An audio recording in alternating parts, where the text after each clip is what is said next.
नमस्कार दोस्तों, एक बार आप सबका फिर से बहुत बहुत स्वागत है आप सभी के अपने YouTube चैनल डियर गुरुजी पर। तो जितने लोग यहाँ पर जुड़े हैं फटाफट कमेंट करके बताते हुए चलेंगे आप लोग को मेरी आवाज़ जो है क्लियर आ रही है। जितने लोग यहाँ पर जुड़े हुए हैं कमेंट जो है करके बताते हुए चलेंगे। नोटिफिकेशन आज लगता है नहीं गया। अच्छा जी, कोई बात नहीं भाई साहब।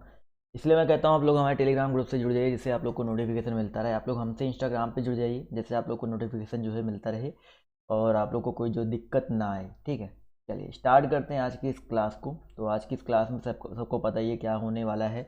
और इसके अलावा अगर आप लोग अनअकैडमी पर नहीं जुड़े हैं हमसे, तो आप लोग हमसे अनअकैडमी पे भी जुड़ सकते हैं। डेली आपकी यहाँ पर 2 से 3 क्लासेस लाइव चलती हैं, तो आप लोग अनअकैडमी पे भी हमसे जुड़ सकते हैं। नीचे डिस्क्रिप्शन बॉक्स में लिंक दिया गया है मेरी प्रोफाइल का। मेरी क्लास को लेने के लिए अगर इनवाइट कोड मांगता है तो आप लोग इस कोड का यूज़ कर सकते हैं, जिसका नाम है भाई डियर गुरुजी। इस कोड की मदद से आप लोग हमारे इनवाइट कोड से जुड़ सकते हैं। और साथ ही साथ इसी कोड की मदद से आप लोग को और क्या मिल जाएगा भाई, अगर आप लोग प्लस पे आओगे, UP triple S C, UP P C S, UP S I, UP के किसी भी एग्जाम की अगर आप तैयारी करना चाहते हो बिल्कुल बेस्ट तरीके से, तो आप लोग जो है यहाँ पर अच्छे से तैयारी कर सकते हो, पूरी कंप्लीट तैयारी कर सकते हो अगर आप लोग प्लस में जुड़ते हैं तो। ठीक है, तो चलिए स्टार्ट करते हैं आज की इस क्लास को। सब लोग को आवाज़ क्लियर आ रही है मेरी? यस और नो?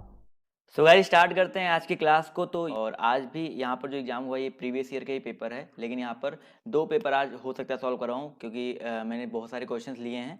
तो कोशिश करेंगे सारे के सारे सॉल्व हो जाए। अदरवाइज आपको जितने भी इंपॉर्टेंट क्वेश्चंस आए हुए थे, जितनी भी चीज़ें आई हुई थी, सबको यहाँ पर सॉल्व करने वाला हूँ। तो पहला क्वेश्चन देखिए आपके सामने रहा। आप लोग को करना क्या भाई, साथ ही साथ जवाब देते हुए भी चलना है, जिससे आप लोग को भी पता चलता रहे कि आप लोग को कितना तैयार है, आप लोग कितना प्रिपेयर हो आपके अपने आने वाले एग्जाम्स के लिए। तो आपके सामने पहला क्वेश्चन देख सकते हैं ध्यान से।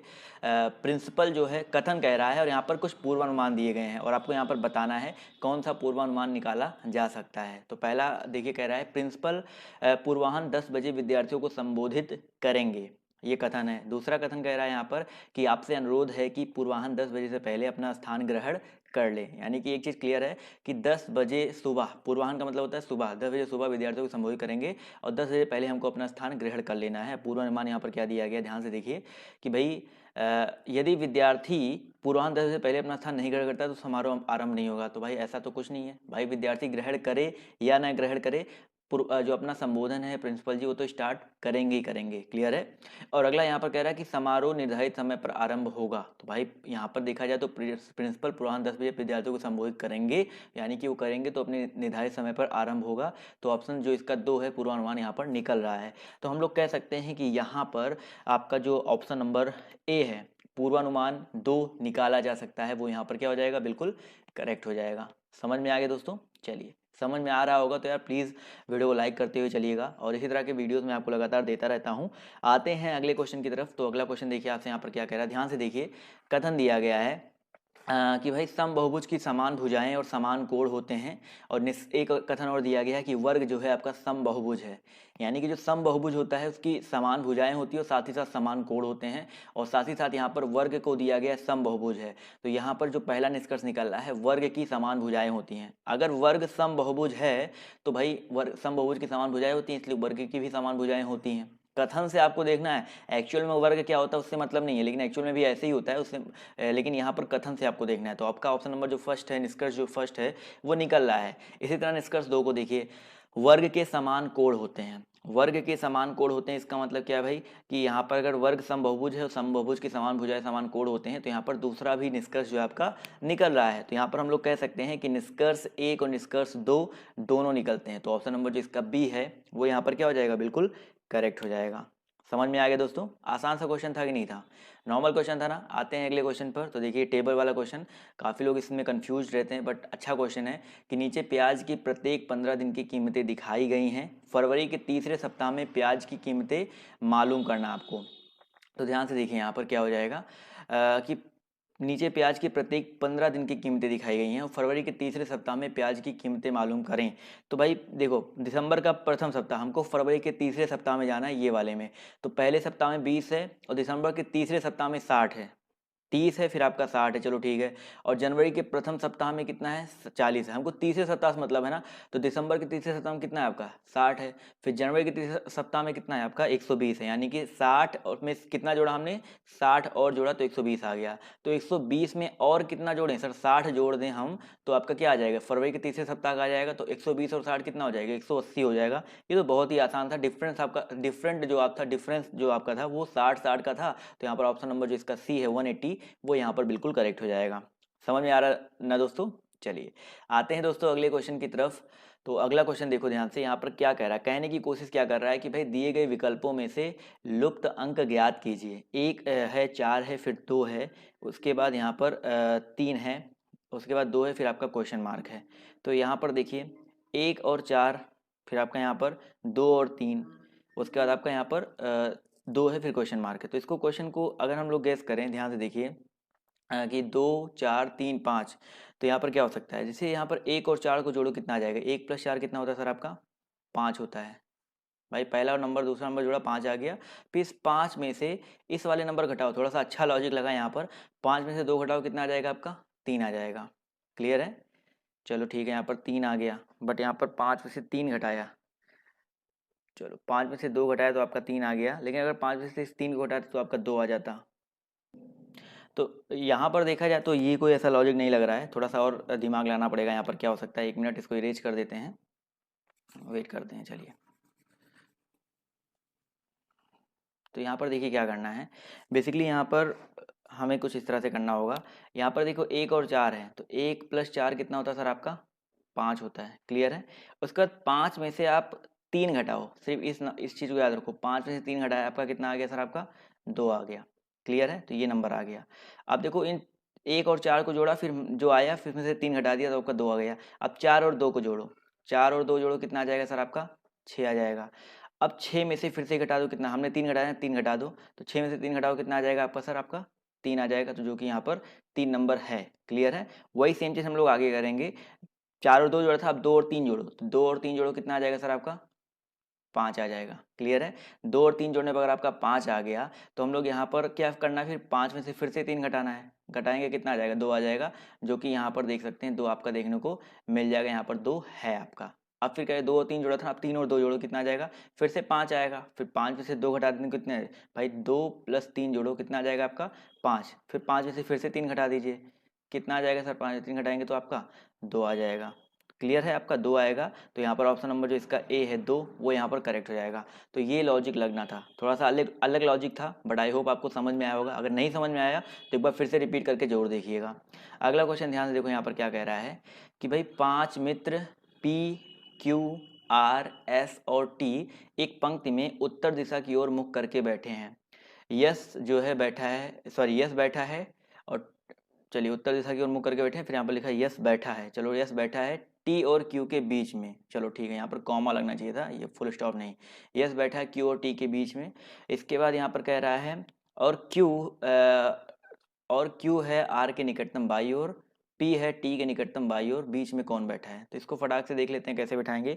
5 लोग हैं, P Q R yes and T, तो इसको कैसे बिठाएंगे, देखो ध्यान से। क्या कह रहा है भाई, यस बैठा है टी और क्यू के बीच में, तो यस बैठा है टी और क्यू के बीच में। और चलो ठीक है, मान लो हम बीच में इसको एस को बीच में बिठाते हैं, थोड़ी देर लॉजिक लगाओ, देखो लगता है कि नहीं लगता है।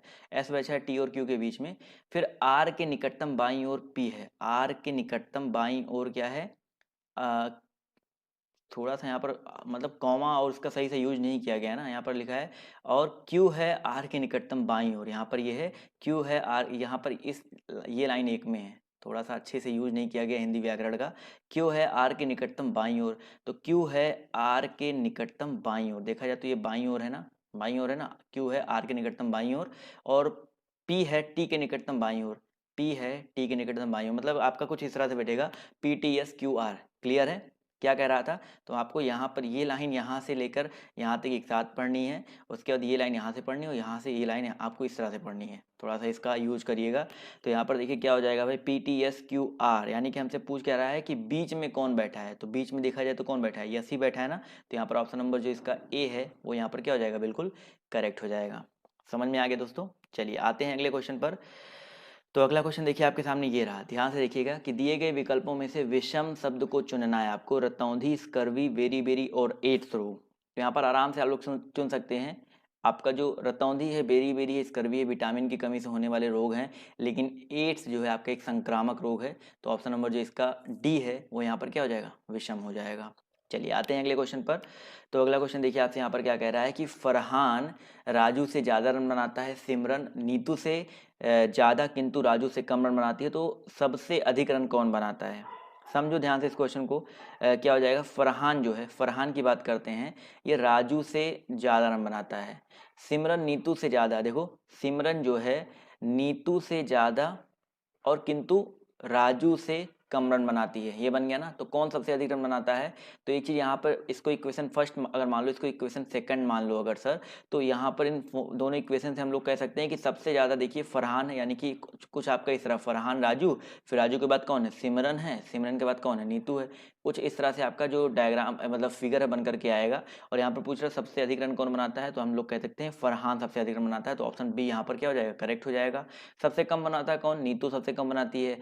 सेकंड प्लेस पे सिमरन है, थर्ड प्लेस पे आपका राजू है। तो इस तरह से आप लोग इस क्वेश्चन को सॉल्व कर सकते थे। आसान सा क्वेश्चन था कि नहीं था। चलिए थोड़े आप लोग को थोड़ा सा मैं टाइम देता हुआ चलूंगा, जिससे आप लोग थोड़ा सा आपको भी टाइम मिले क्वेश्चन को सॉल्व करने का। तो अगला क्वेश्चन देखिए आपके सामने ये रहा। पहले आप लोग कोशिश करते हुए चलेंगे। दिए गए विकल्पों में से संबंधित संख्या को चुनिए। 8 का संबंध अगर आपका 32 से है तो 6 का संबंध किससे होगा, बताइए सर। 8 का संबंध अगर आपका 32 से है तो 6 का संबंध किससे होगा। सिंपल सा लॉजिक लगाइए, यहाँ पर आपका आंसर आ जाएगा। इसको मैथमेटिकल वे में सॉल्व करके देखेंगे तो भी आ जाएगा। कैसे सॉल्व करना है ध्यान से देखो। 8 का संबंध आपका किससे है, 32 है, तो 8/32 बराबर 6/x कर दो। क्लियर है, 6 का संबंध x से है मान लेते हैं। तो यहाँ पर देखो 8 चौका कितना हो गया 32, तो x का मान यहाँ पर देखिए 6 चौका 24 आएगा। तो भाई इससे तो नहीं आने वाला है, x का मान कितना आएगा 24 आएगा। तो यहाँ पर 24 तो कहीं पर है नहीं, तो ये वाला लॉजिक तो यहाँ पर लगाएंगे नहीं। तो यहाँ पर 24 आ रहा है ना, वैसे 24 आना चाहिए था आंसर में, बट देखिए कोई और लॉजिक लगाइए। 3 और 2 5 है और यहाँ पर 8 है, तो 8 पंजे 40 हो गया। और अगर 3 और 2 5 8 40 हो गया, तो यहाँ पर देखिए 6 में किससे गुणा करेंगे, देखिए 2 2 4, 6 चौका 24 हो जाएगा। चलो ठीक है, 3 1 4, 6 चौका 24, 8 1 9 और 2 1 3। तो यहाँ पर या तो ऑप्शन में यहाँ पर कहीं ना कहीं 24 होना चाहिए था। ऑप्शन में क्या होना चाहिए था, 24 होना चाहिए था, बट यहाँ पर कहीं पर ऑप्शन में है नहीं। तो इसको एक बार फिर से थोड़ा सा देख लेते हैं, आप लोग भी कोशिश करते हुए जवाब देते हुए चलेंगे।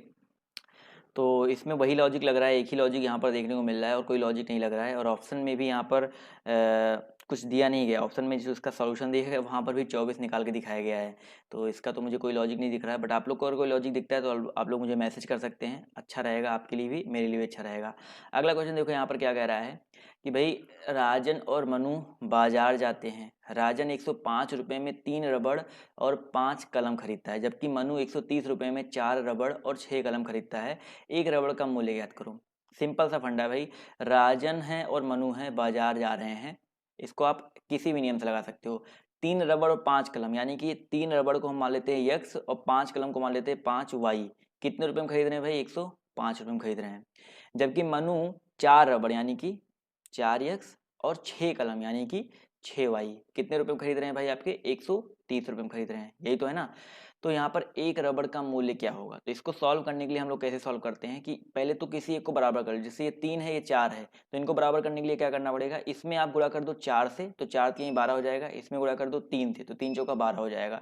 तो गुणा करेंगे तो 4 तिहाई 12x आ गया, और प्लस 4 पंचे 20y हो जाएगा। बराबर कितना आ जाएगा, 4 से गुणा करो तो 4 पंचे 20, 4 एक नाम 4, 420 हो गया। वही सेम चीज़ हम लोग यहाँ भी कर देते हैं। 3 से गुणा करें, 3 चौका 12x और प्लस 3 छका 18y बराबर कितना आ जाएगा सर, 3 से गुणा कर दो सर, इसमें कितना आ जाएगा, 3 13 3 39, 320 आ जाएगा ना। अब इसको हल करेंगे अगर हम लोग तो माइनस माइनस एंड माइनस, तो ये कट गया आपका।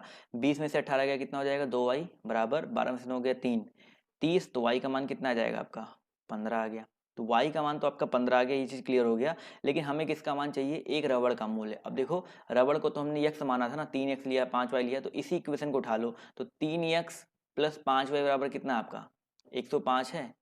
अब इसी को सॉल्व करेंगे तो y का मान कितना है 15, तो 3x बराबर कितना आ जाएगा भाई 15 पचे देखो 15 गुणे 5 75 हो जाएगा, तो 105 और 75 उधर जाएगा तो माइनस हो जाएगा, माइनस 75, यानी कि 105 में से 75 हटाओ कितना आ जाएगा 0, और 10 में साथ दिया 3 3, तो x का मान कितना आ जाएगा आपका 10 आ जाएगा।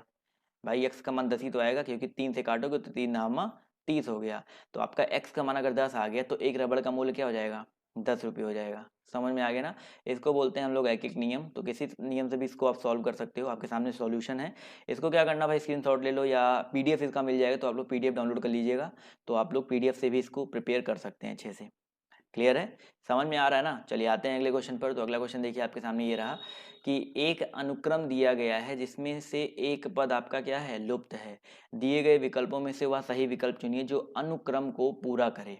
दिए गए विकल्पों में से वह विकल्प चुनना है जो आपका अनुक्रम को पूरा करता है। तो देखिए ए एन है, डी क्यू है, जी टी है, फिर आपका जे डब्ल्यू है। देखो ध्यान से, सिंपल सा क्वेश्चन है आपका। क्या करना है, ए एन है, उसके बाद आपका क्या है, डी क्यू है, फिर आपका क्या है दोस्तों, आपका जी टी है, एंड आफ्टर दैट आपका क्या है, जे डब्ल्यू है।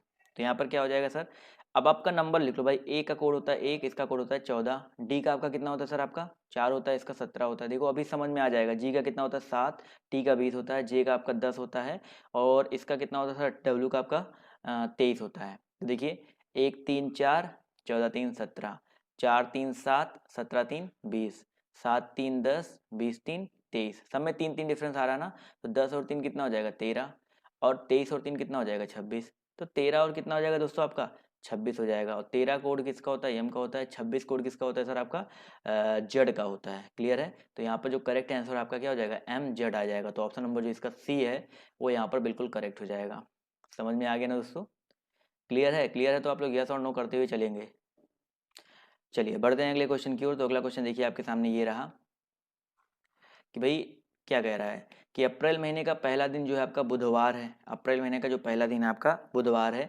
उसी वर्ष में मई माह की पहली तारीख को सप्ताह का कौन सा दिन होगा। ध्यान से समझने की कोशिश कीजिएगा। अप्रैल मंथ का जो है, अप्रैल का जो फर्स्ट डे है, फर्स्ट डे आपका क्या है, बुधवार है।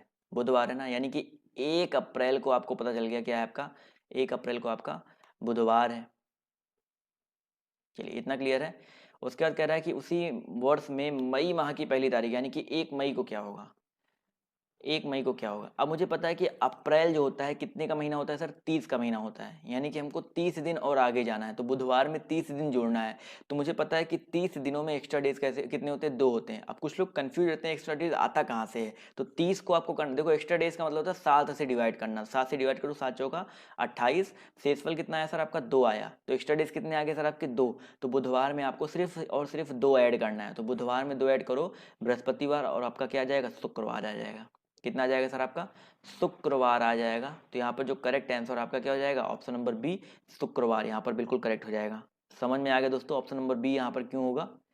चलिए क्लियर है। तो आते हैं अगले क्वेश्चन पर। तो अगला क्वेश्चन देखिए आपके सामने ये रहा कि भाई राहुल का विद्यालय उसके घर से उत्तर पूर्व दिशा में है, तो उसका घर उसके विद्यालय से किस दिशा में होगा। अच्छा क्वेश्चन है, ध्यान से समझने की कोशिश कीजिएगा। ये आपका क्या बोलते हैं, दिशा होता है। ये आपका क्या होता है, ईस्ट, एंड दिस इज आपका, ये आपका वेस्ट होता है, और ये आपका नॉर्थ होता है, ये आपका साउथ होता है। तो राहुल का जो विद्यालय है उसके घर से उत्तर पूर्व, मान लो इसका घर यहाँ पर है।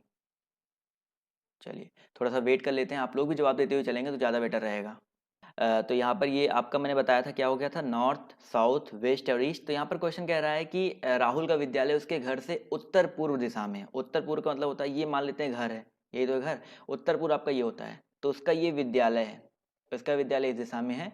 उसके बाद यहाँ पर क्या कह रहा है कि तो उसका घर उसके विद्यालय की किस दिशा में होगा। तो उसका घर देखो, विद्यालय यहाँ पर है, घर को हम इधर देखेंगे तो ये कौन सा दिशा है भाई, ये आपका दक्षिण या पश्चिम है। तो यहाँ पर क्या आ जाएगा सर, दक्षिण पश्चिम आ जाएगा। तो यहाँ पर जो करेक्ट आंसर है, जितने भी लोग जवाब दे रहे थे ऑप्शन नंबर बी, वो लोग यहाँ पर क्या हो जाएंगे, बिल्कुल करेक्ट हो जाएंगे। क्लियर है दोस्तों। चलिए आते हैं अगले क्वेश्चन की तरफ। तो अगला क्वेश्चन देखिए आपके सामने ये रहा, बहुत ही अच्छा क्वेश्चन है। पहले आप लोग कोशिश कीजिए कि दिए गए विकल्पों में से विषम शब्द को चुनना है। बैगनी, गहरा नीला, नीला और सफेद। बहुत ही आसान सा क्वेश्चन है, आप लोग जवाब दे सकते हैं इसका आसानी से।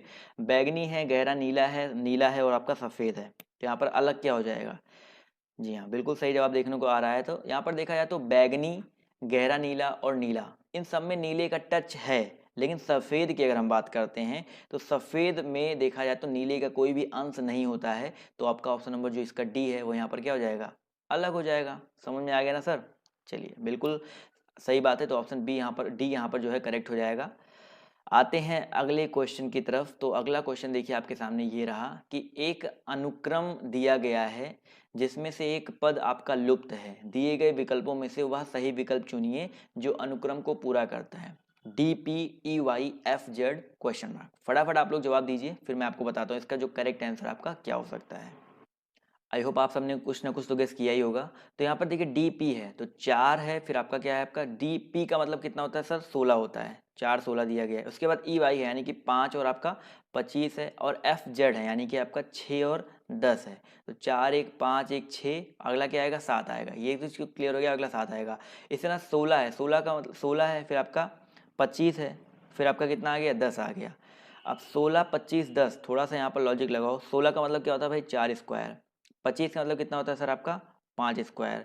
और अगला देखो यहाँ पर 10 आ गया, और 10 का मतलब क्या होता है, तो 10 का मतलब तो कुछ होता नहीं है, 10 का मतलब जे होता है ना। तो यहाँ पर थोड़ा सा लॉजिक लगाओ क्या हुआ है। जैसे आपको एक चीज़ बताओ, ये 4 था, 4 का स्क्वायर 16 हो गया, 5 का स्क्वायर आपका कितना हो गया, 25 हो गया। अब 6 का स्क्वायर कितना होता है सर, 6 का स्क्वायर होता है आपका 36, 36 होता है ना। थोड़ा सा लॉजिक लगाओ। और मुझे पता है कि लेटर्स कितने होते हैं, 26 ही लेटर होते हैं पूरे अल्फ़ाबेट में, 26 ही लेटर होते हैं, लेकिन यहाँ पर 36 चला गया है। तो 26 से कितना आगे गया है सर आपका, 10 आगे गया है। कितना आगे गया है, 10 आगे गया है। तो यहाँ पर 10 आ गया, ये चीज़ क्लियर हो गया। उसी तरह यहाँ पर कितना है सर, 7 है। 7 का स्क्वायर करो कितना होता है आपका, 49। अब 49 देखो सर कितना आगे गया, 26 से कितना आगे गया है, तो 49 देखा जाए तो 26 से 23 आगे गया है। कितना आगे गया है, 23 आगे गया है। तो यहाँ पर जो 7 के साथ क्या आएगा, 23 आएगा। 23 का कोड क्या होता है, W होता है, और 7 का कोड होता है G। तो यहाँ पर आंसर क्या हो जाएगा, GW हो जाएगा। तो बताइए सर समझ में आया कि नहीं, इस क्वेश्चन में बेसिकली करना क्या था। बहुत ही अच्छा क्वेश्चन था, बहुत ही दिमाग लगाने वाला क्वेश्चन था, बट आई होप आप सबको समझ में आ गया होगा। क्लियर है। आते हैं अगले क्वेश्चन पर। तो अगला क्वेश्चन देखिए आपसे यहाँ पर क्या कह रहा है कि C के पास E से ज़्यादा पैसे हैं और E के पास B से ज़्यादा पैसे हैं। C A के बाद दूसरा सबसे धनी देश है, तो इन चारों में से सबसे कम पैसे किसके पास हैं। रैंकिंग का क्वेश्चन, आराम से इसको आप लगा सकते हो, बहुत ज़्यादा आपको टाइम वेस्ट करने की जरूरत नहीं है, फटाफट जवाब दीजिए सभी लोग। तो देख लेते हैं इस क्वेश्चन में करना क्या है भाई। C के पास E से ज़्यादा पैसे, यानी कि C के पास भैया E से ज़्यादा पैसे हैं। क्लियर है। उसके बाद E के पास B से ज़्यादा पैसे हैं, तो इसके पास B से ज़्यादा पैसे हैं। और C जो है A के बाद दूसरा सबसे धनी देश है, यानी कि C से भी ज़्यादा धनी क्या हो जाएगा आपका, A हो जाएगा। यही तो हो जाएगा ना। अब यहाँ पर कह रहा है कि इन चारों में सबसे कम पैसा किसके पास है, बताओ सर, सबसे कम पैसा किसके पास है, सबसे कम पैसा किसके पास है यहाँ पर। अब तो जवाब दे सकते हो ना। यहाँ पर सबसे कम पैसा B के पास है। किसके पास है सर, B के पास है। तो यहाँ पर ऑप्शन नंबर जो इसका C है वो यहाँ पर क्या हो जाएगा, बिल्कुल करेक्ट हो जाएगा। सबसे ज़्यादा पैसा A के पास है, उसके बाद C, उसके बाद E, उसके बाद B। क्लियर है सभी को।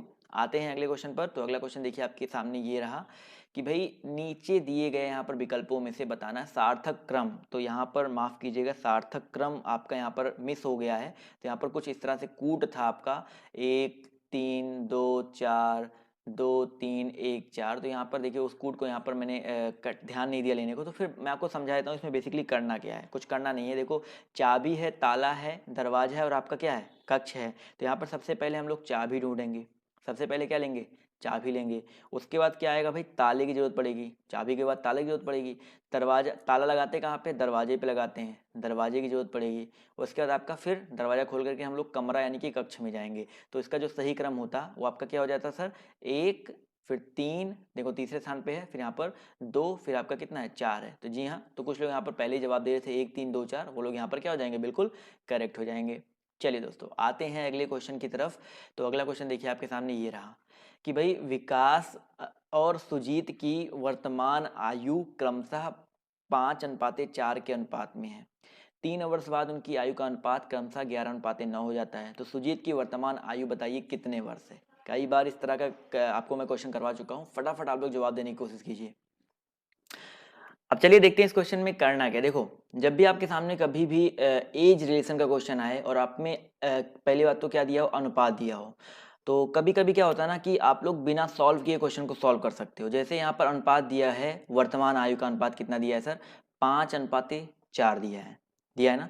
यानी कि जो विकास की एज होगी वो 5x होगी और सुजीत की एज जो होगी वो 4x होगी। यानी कि विकास की, अब देखो जो एज होती है वो 1 साल 2 साल 4 साल 5 साल ऐसे ही तो होती है ना, दशमलव में तो होता नहीं एज। तो यानी कि विकास की जो एज होगी वो 5 से कट जाएगी वर्तमान, और जो सुजीत की एज होगी वो 4 से कट जाएगी। तो ऐसा ऑप्शन ढूंढो जो 4 से कट रहा हो, क्योंकि यहाँ पर सुजीत की वर्तमान एज पूछी जा रही है, कितनी है सर? 24 है। सर यहाँ पर 4 से कटने वाली चाहिए, तो यहाँ पर देखो 6 नहीं कट रहा, 18 नहीं कट रहा, 27 नहीं कट रहा, सिर्फ और सिर्फ 24 कट रहा है। तो हम लोग इस क्वेश्चन को बिना सॉल्व किए भी आंख बंद करके अगर बी ऑप्शन लगा के आएंगे ना, तब भी आपका आंसर जो है सही हो जाएगा।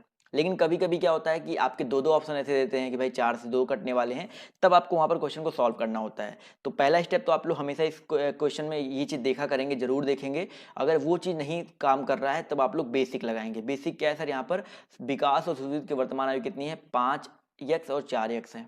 क्लियर है? उसके बाद 3 साल बाद उनकी आयु का अनुपात क्रमशः 11:3 हो जाता है, यानी कि 5x में अगर हम लोग 3 जोड़ दें और 4x में भी अगर हम लोग 3 जोड़ दें, 3 साल बाद उनकी आयु का अनुपात 11:1 कितना हो जाता है सर? आपका 9 हो जाता है। इनको हल कर लीजिए, 9 बचे कितना हो जाएगा? 45x और प्लस 9 तियाँ 27 बराबर 11 चौका 44x प्लस 11 तियाँ 33। अब 45 में से 44 घटा दो, कितना आ जाएगा सर? यक्स आ जाएगा। और 33 में से 27 घटा दीजिए, कितना आ जाएगा सर? 6 आ जाएगा। तो यक्स का मान कितना आ गया सर? आपका 6 आ गया। तो यहाँ से अगर सुजीत के वर्तमान एज पूछ रही है तो 4 गुणे कितना हो जाएगा? 6 हो जाएगा। कितना आ जाएगा सर? 24 आ जाएगा। तो बताइए सर, 24 यहाँ से भी आ गया ना। तो बेसिक और मैंने आपको जो चीज़ बताई स्टार्टिंग में, वो दोनों चीज़ें समझ में आ गई। समझ में आ गई तो यार चल फटाफट लाइक कर दीजिएगा। समझ में आ गया ना सर? जितने भी लोग यहाँ पर जुड़े हैं फटाफट यार कमेंट करते चलो, समझ में आ गया यस और नो? चलिए क्लियर है, समझ में आ गया। आते हैं अगले क्वेश्चन की ओर। तो अगला क्वेश्चन देखिए आपके सामने ये रहा कि यदि नेम को MZLD कोड में लिखा जाता है तो क्लेम को किस कोड में लिखा जाएगा? देखो भाई क्या कह रहा है क्वेश्चन में कि नेम है NAME, इसको क्या लिखा जा रहा है? MZLD कोड में लिखा जाता है। तो क्लेम को किस कोड में लिखा जाएगा? समझिएगा ध्यान से क्वेश्चन को। N से क्या हुआ? आपका M हुआ है। N से M हुआ यानी कि -1 हुआ है। क्लियर है? इसके अलावा A से Z हुआ है। ए से जेड होने का मतलब है भाई फिर से -1 हुआ है। यम से यल हुआ है। तो पहले और दूसरे में तो भाई -1 माइनस में 1 हुआ है। और यम से यल में भी देखा जाए तो आपका -1 हुआ है, क्योंकि एम से 1 पहले यल आता है। और ई से डी में भी आपका कितना हुआ सर? -1 हुआ है। सब में -1 माइनस में 1 -1 हुआ है। तो वही सेम चीज़ हम लोग क्लेम में क्यों ना कर दे सर? क्लेम है CLAIM, क्लेम है ना। तो सी में 1 माइनस करो, कितना आ जाएगा सर? आपका बी आ जाएगा। यल में 1 माइनस करते हैं तो कितना आ जाएगा? एल में 1 माइनस करो तो JKL, ए में 1 माइनस करो तो जेड आ जाएगा, आई में 1 माइनस करो तो आपका एच आ जाएगा, और एम में 1 माइनस करते हैं तो आपका क्या आ जाएगा? एल आ जाएगा। तो BKZHL, यानी कि ऑप्शन नंबर जो इसका ए है BKZ और एच और यल, वो यहाँ पर क्या हो जाएगा? बिल्कुल करेक्ट हो जाएगा। समझ में आ गया दोस्तों? चलिए आते हैं अगले क्वेश्चन की ओर। तो अगला क्वेश्चन देखिए आपके सामने ये रहा, डायरेक्शन का क्वेश्चन है कि एक व्यक्ति दक्षिण दिशा की ओर मुंह करके खड़ा है। वह अपने बाएं मुड़कर 10 मीटर चलता है, फिर अपने दाएं मुड़कर 15 मीटर चलता है, फिर वह अपने बाएं मुड़कर 5 मीटर चलता है, फिर वह अपने बाएं मुड़कर के 15 मीटर चलता है। तो वह इस समय किस दिशा की ओर है? तो मैंने हमेशा एक चीज़ समझाई है कि दाया और बाया में कन्फ्यूजन अगर किसी को होती है तो घड़ी आपने देखा है, तो घड़ी की जो जिस दिशा में सुई चलती है वो दाया होता है, और घड़ी जिस दिशा में विपरीत चलती है वो आपका बायां होता है। किसी भी दिशा में घड़ी चलती है वो आपका दायां, फिर उसके विपरीत बायां। या आपको क्या करना है, दूसरा तरीका क्या करना है, आपको अपनी उंगली देखनी है। जैसे मान लो दाएं हाथ की उंगली देखनी है, ये जो पहली उंगली है और जो आपकी मिडिल फिंगर है, ये दो चीज़ आपको देखनी है। आपको इन दोनों में करना क्या है, ध्यान से देखिए कि आपको जैसे इस साइड जा रहा है बंदा, तो आपको इस साइड ऐसे रखना, ऐसे रख देना है। उसके बाद जो ऊपर है, यानी कि जो बड़ी वाली उंगली है ये आपकी दाईं, और जो छोटी वाली उंगली है वो बाईं हो जाएगी। ये चीज़ हमेशा दिमाग में रखिएगा। तो देखिए यहाँ पर क्या कह रहा है, एक व्यक्ति दक्षिण की ओर मुंह करके खड़ा है। अब दक्षिण मुझे पता है नीचे होता है दक्षिण, तो इधर मुंह करके खड़ा है। फिर वह अपने बाएं मुड़कर 10 मीटर चलता है। नीचे बाएं है, बाएं मुड़ने का मतलब क्या हो जाएगा आपका? इस तरह मुड़ा, तो बाएं मुड़ा और 10 मीटर चला। वैसे भी हमको मीटर से मतलब नहीं है, क्योंकि आपको सीधे से आंसर पूछा गया है किस दिशा में जा रहा है, बट मीटर भी ध्यान रखेंगे। फिर वो अपने दाएं मुड़ता है, दाएं मुड़ने का मतलब फिर से वो अपने दाएं मुड़ा, ये नीचे मुड़ा और 15 मीटर चला। क्लियर है? उसके बाद फिर वो अपने बाएं मुड़ता है, बाएं मुड़ने का मतलब फिर से आपका इधर मुड़ा, तो कितना चला सर आपका? बाएं मुड़ के 5 मीटर चला।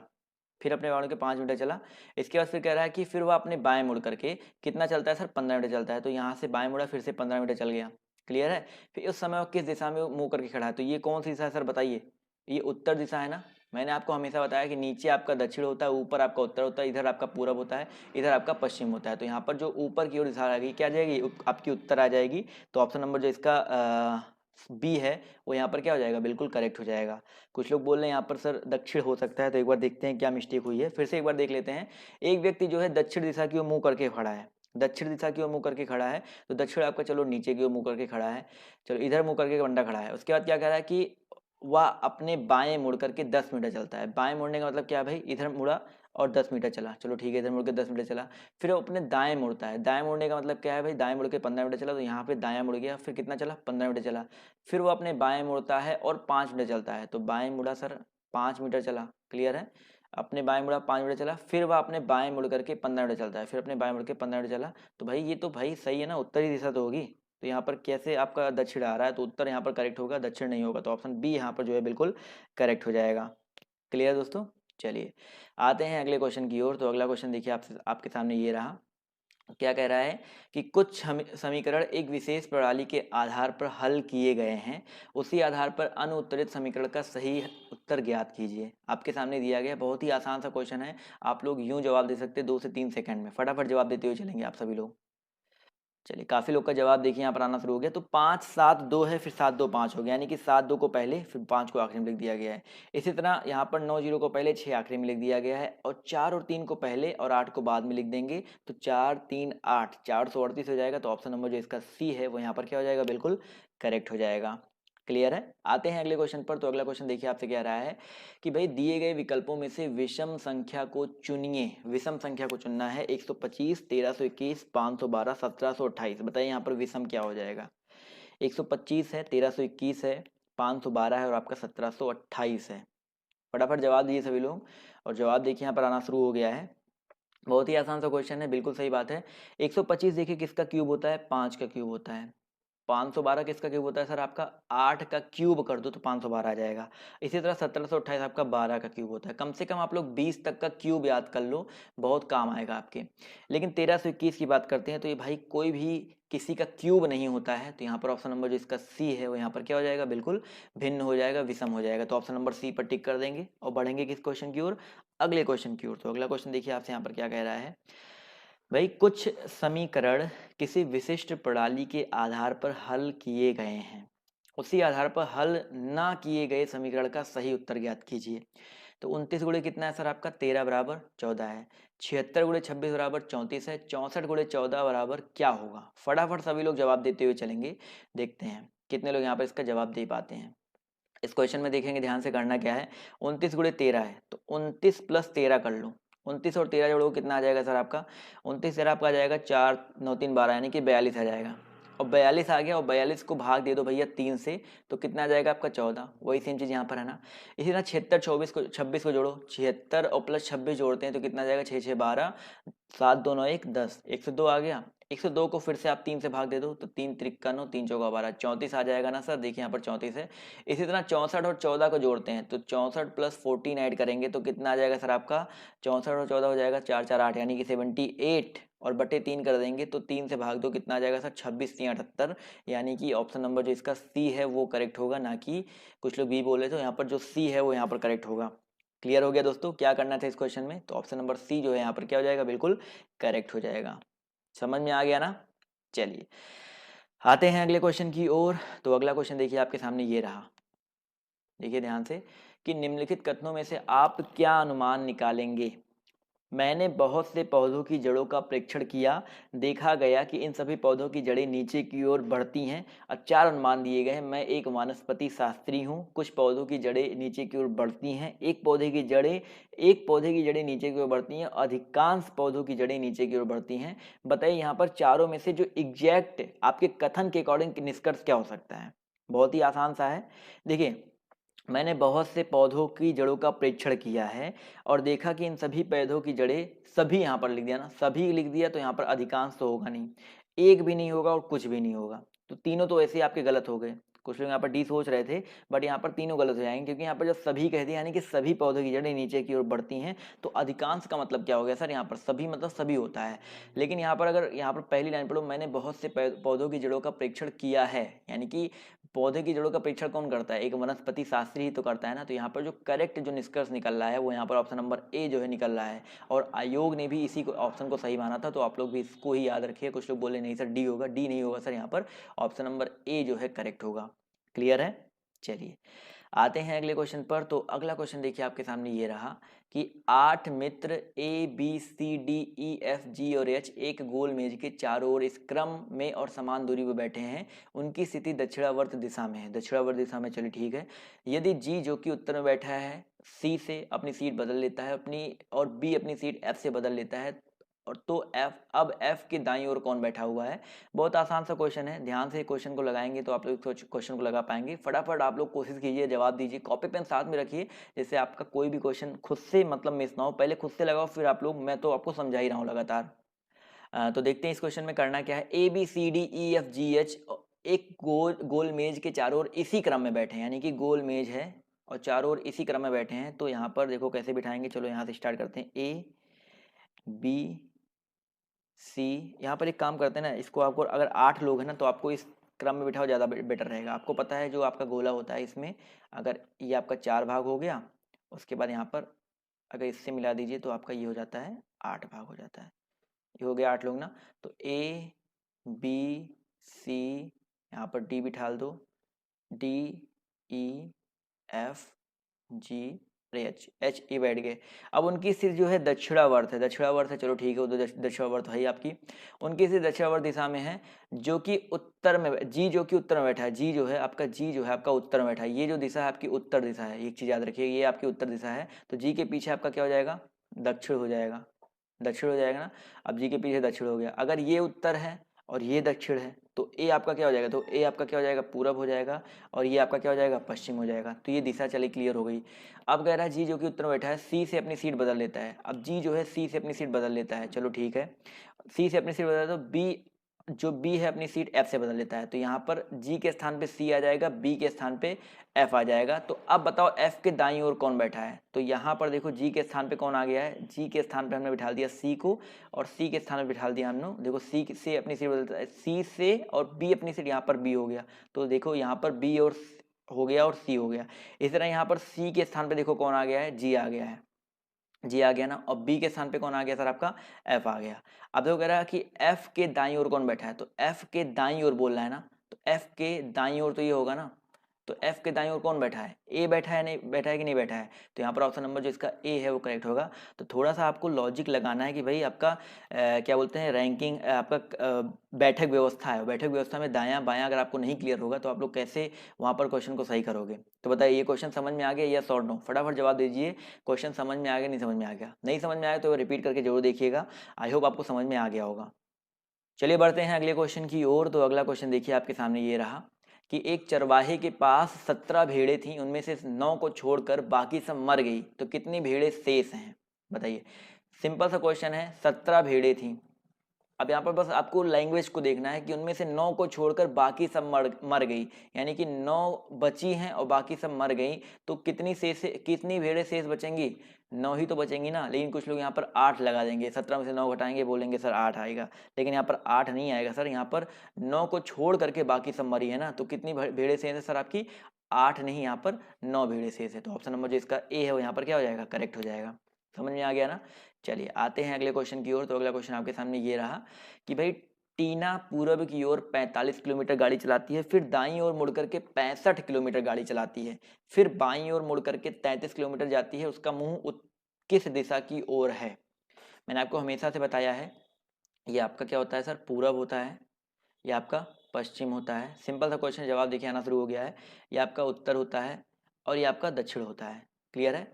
फिर यहाँ पर देखिए कह रहा है टीना पूरब की ओर 45 किलोमीटर गाड़ी चलाती है, यानी कि पूरब की ओर टीना जो है 45 किलोमीटर गई, फिर दाईं ओर मुड़ी, दाईं ओर मुड़ने का मतलब ये नीचे की ओर मुड़ी और 65 किलोमीटर गई, फिर बाईं ओर मुड़ी, बाईं ओर मुड़ने का मतलब क्या हो गया, फिर घड़ी के विपरीत दिशा में भाई बाईं ओर मुड़ी और 33 किलोमीटर जाती है। तो बताइए कौन सी दिशा में जा रही है, ये कौन सी दिशा है, पूरब दिशा ही तो है। तो यहाँ पर ऑप्शन नंबर जो इसका ए है वो यहाँ पर क्या हो जाएगा, बिल्कुल करेक्ट हो जाएगा। क्लियर है दोस्तों, आई होप समझ में आ गया होगा। आते हैं अगले क्वेश्चन की ओर। तो अगला क्वेश्चन देखिए आपके सामने ये रहा कि भाई दिए गए विकल्पों में से संबंधित संख्या को चुनिए। 534 का संबंध अगर आपका 645 से है तो 381 का संबंध किससे होगा, फटाफट जवाब दीजिए। 534 का संबंध अगर आपका 645 से है तो 381 का संबंध किससे होगा। जवाब देखिए यहाँ पर आना शुरू हो गया है, बहुत ही सिंपल सा है भाई। 5 से यहाँ पर देखिए 6 हो गया है, 3 से 4 हो गया है, 4 से आपका यहाँ पर 5 हो गया, तो यहाँ पर 3 से 4 हो जाएगा, 8 से 9 हो जाएगा और 1 से 2 हो जाएगा, तो 492, यानी कि ऑप्शन नंबर जो इसका सी है वो यहाँ पर क्या हो जाएगा, बिल्कुल करेक्ट आंसर हो जाएगा। समझ में आ गया दोस्तों, बहुत ही आसान सा क्वेश्चन था। अगला क्वेश्चन ध्यान से देखिए यहाँ पर क्या कह रहा है कि भाई एक बेंच पर 5 दोस्त उत्तर की ओर मुंह करके बैठे हुए हैं। अंकित अंजुम के ठीक दाहिने में बैठा हुआ है, अमित प्रिया के बाएं, राम के ठीक दाएं बैठा हुआ है, राम अंकित के दाएं में बैठा हुआ है और दाहिने में अंतिम स्थान पर कौन बैठा है। फटाफट सभी लोग जवाब देते हुए चलेंगे। तो भाई देखते हैं इस क्वेश्चन को करना कैसे। एक बेंच पर 5 दोस्त उत्तर की ओर मुंह करके बैठे, यानी कि उत्तर की ओर बैठे हैं, इसका मतलब ये इधर बैठे हैं। 1 2 3 4 और 5 लोग बैठे हुए हैं। अब यहाँ पर अंकित अंजुम के ठीक दाहिने में बैठा है। अब अंकित जो है अंजुम के ठीक दाहिने में बैठा है। चलो किनारे से बैठाना शुरू करें क्या। अंकित एन और एन के आई कर देते, अंकित हो गया ये, और ये अंजुम के ANJUM, अंजुम का ठीक दाएं ही तो होगा क्योंकि ऊपर देख रहे तो ये हो गया। अंकित अंजुम के ठीक दाएं और बैठा है। उसके बाद कह रहा है कि अमित प्रिया के बाएं, राम के ठीक दाएं बैठा हुआ है। अमित की बात करते हैं तो राम के ठीक दाएं, यानी कि किसी के दाएं बैठा और किसी के बाएं बैठा, तो राम तो यहीं बचा, एक प्लेस तो ये बचा राम। राम जो हो जाएगा किसके, अमित जो है, सॉरी यहाँ पर राम नहीं अमित की बात हो रही है, तो यहाँ पर अमित हो जाएगा, माफ कीजिएगा, अमित हो जाएगा। अमित कह रहा है कि प्रिया के बाएं, यानी कि प्रिया यहाँ पर भी ढाल दो, प्रिया के बाएं और राम के ठीक दाएं बैठा हुआ है, तो ये अंजुम हो गया। यहाँ पर फिर से लिख दो भाई अंजुम, और ये आपका अंकित, राइटिंग इस पर थोड़ी सी नहीं बैठ रही है, और यहाँ पर राम है और यहाँ पर अमित है, और यहाँ पर कौन हो गया सर आपका, प्रिया हो गया। तो आप बताइए, आराम से जवाब दे सकते हैं कि दाहिने में अंतिम स्थान पर कौन बैठा है। तो दाहिने में देखो, दायां आपका ये हाथ है ना, तो यहाँ मतलब मिरर में तो आपको उल्टा दिख रहा होगा, बट यहाँ पर दायां मेरा इस साइड है, तो यहाँ पर प्रिया जो है आपका करेक्ट आंसर हो जाएगा। ऑप्शन नंबर जो इसका सी है प्रिया, वो यहाँ पर क्या हो जाएगा, बिल्कुल करेक्ट हो जाएगा। समझ में आ गया ना दोस्तों, तो यहाँ पर ऑप्शन नंबर सी पर टिक कर देंगे। बढ़ते हैं अगले क्वेश्चन की ओर। तो अगला क्वेश्चन देखिए आपके सामने ये रहा कि एक लड़की अपने घर से चलना शुरू करती है।